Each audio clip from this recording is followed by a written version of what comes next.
ಇನ್ನು ಈ ಬಗ್ಗೆ ನಮಗೆ ಹೆಚ್ಚಿನ ಮಾಹಿತಿ ನೀಡೋದಕ್ಕೆ ಚೆನ್ನೈನ ಪನ್ನೀರ್ ಸೆಲ್ವಂ ನಿವಾಸದಿಂದ ನಮ್ಮ ಪ್ರತಿನಿಧಿ ರಮೇಶ್ ಕಂಠೀರವ ಈಗ ನೇರ ಸಂಪರ್ಕದಲ್ಲಿದ್ದಾರೆ. ರಮೇಶ್, ಈಗ ಒಂದು ಕಡೆಗೆ ಮ್ಯಾಜಿಕ್ ನಂಬರ್ 117 ನಮ್ಮ ಹತ್ರ ಇದೆ ಅಂತ ಪಳನಿಸ್ವಾಮಿ ವಿಶ್ವಾಸಮತ ಯಾಚನೆಗೆ ಮುಂದಾಗ್ತಾ ಇದ್ದಾರೆ. ಆದ್ರೆ ಪನ್ನೀರ್ ಸೆಲ್ವಂ ಅವರ ರಣತಂತ್ರದ ಮೇಲೆ ಈಗ ಎಲ್ಲವೂ ಕೂಡ ನಿಂತಿರೋದು. ಯಾವ ರೀತಿ ಪ್ಲಾನ್ ಮಾಡಲಾಗ್ತಾ ಇದೆ? ಪನ್ನೀರ್ ಸೆಲ್ವಂ ಕಡೆಗೆ ಎಕ್ಸಾಕ್ಟ್ಲಿ ಈಗ ಬೆಂಬಲ ಇರುವಂತಹ ಶಾಸಕರ ಸಂಖ್ಯೆ ಎಷ್ಟು?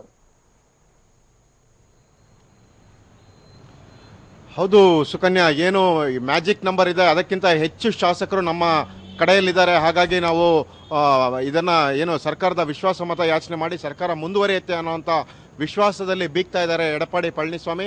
ಆದರೆ ಪನ್ನೀರ್ ಸೆಲ್ವಂ ಅವರು ಹೇಳ್ತಾ ಇರ್ತಕ್ಕಂಥದ್ದು ಅಮ್ಮನ ಆಶೋತ್ತರಗಳಿಗೆ ವಿರುದ್ಧವಾದಂಥ ಸರ್ಕಾರ ಈಗ ರಚನೆ ಆಗಿರ್ತಕ್ಕಂಥದ್ದು. ಎಡಪ್ಪಾಡಿ ಪಳನಿಸ್ವಾಮಿ ನೇತೃತ್ವದಲ್ಲಿ ಏನು ಶಶಿಕಲಾ ಅವರ ಕುಟುಂಬದ ಆಸ್ತಿಯಂತೆ ಈ ಒಂದು ಸರ್ಕಾರ ರಚನೆ ಆಗಿದೆ, ಶಶಿಕಲಾ ಅವರ ಕೈಗೊಂಬೆಯಂತೆ ಈ ಒಂದು ಸರ್ಕಾರ ರಚನೆ ಆಗಿದೆ. ಇದಕ್ಕೆ ಅಣ್ಣಾ ಡಿಎಂಕೆಯ ನಿಜವಾದ ಶಾಸಕರುಗಳು ಯಾರು ಜಯಲಲಿತಾ ಅವರ ನಿಷ್ಠೆಯನ್ನು ಇಟ್ಕೊಂಡಿದ್ದಾರೆ, ಅಮ್ಮನ ಭಕ್ತರಿದ್ದಾರೆ, ಜಯಲಲಿತಾ ಅವರ ನಿಷ್ಠೆಯಲ್ಲಿರ್ತಕ್ಕಂಥ ಯಾವುದೇ ಶಾಸಕರು ಇದನ್ನು ಬೆಂಬಲಿಸೋದಿಲ್ಲ.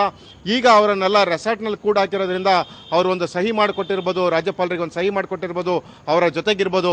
ನಾಳೆ ವಿಶ್ವಾಸಮತ ಯಾಚನೆಯ ಸಂದರ್ಭದಲ್ಲಿ ನಾನು ಕೂಡ ಭಾಷಣ ಮಾಡ್ತಿದ್ದೀನಿ ಅನ್ನೋಂಥ ಮಾತನ್ನು ಪನ್ನೀರ್ ಸೆಲ್ವಂ ಹೇಳಿರೋದು. ಆ ಭಾಷಣದ ಸಂದರ್ಭದಲ್ಲಿ ಎಲ್ಲ ಶಾಸಕರ ಒಂದು ಮನಪರಿವರ್ತನೆ ಖಂಡಿತ ಆಗುತ್ತೆ.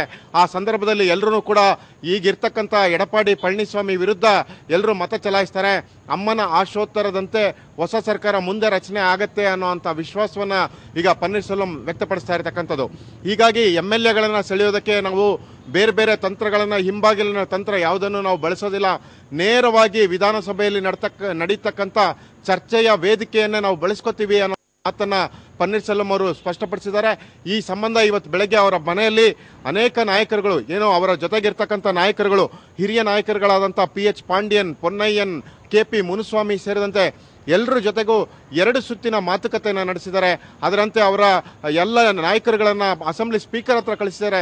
ಸ್ಪೀಕರ್ ಹತ್ರ ಹೇಳಿದ್ದಾರೆ ಏನೇನು ನಡೆದಿತ್ತು ಡೆವಲಪ್ಮೆಂಟ್ಸು, ರಾಜಭವನದ ಅಂಗಳದಲ್ಲಿ ಏನೇನು ಡೆವಲಪ್ಮೆಂಟ್ ನಡೀತು, ಅದಾದ ನಂತರ ರೆಸಾರ್ಟ್ನಲ್ಲಿ ಏನೇನು ಡೆವಲಪ್ಮೆಂಟ್ ನಡೀತಾ ಇದೆ, ಇದೆಲ್ಲವನ್ನು ಸ್ಪೀಕರ್ ಹತ್ರ ತಿಳಿಸಿ ಈಗ ಇವರ ಬಣದ ಶಾಸಕರಿಗೆ ಪ್ರತ್ಯೇಕ ಆಸನದ ವ್ಯವಸ್ಥೆಯನ್ನು ಕೇಳಿದ್ದಾರೆ.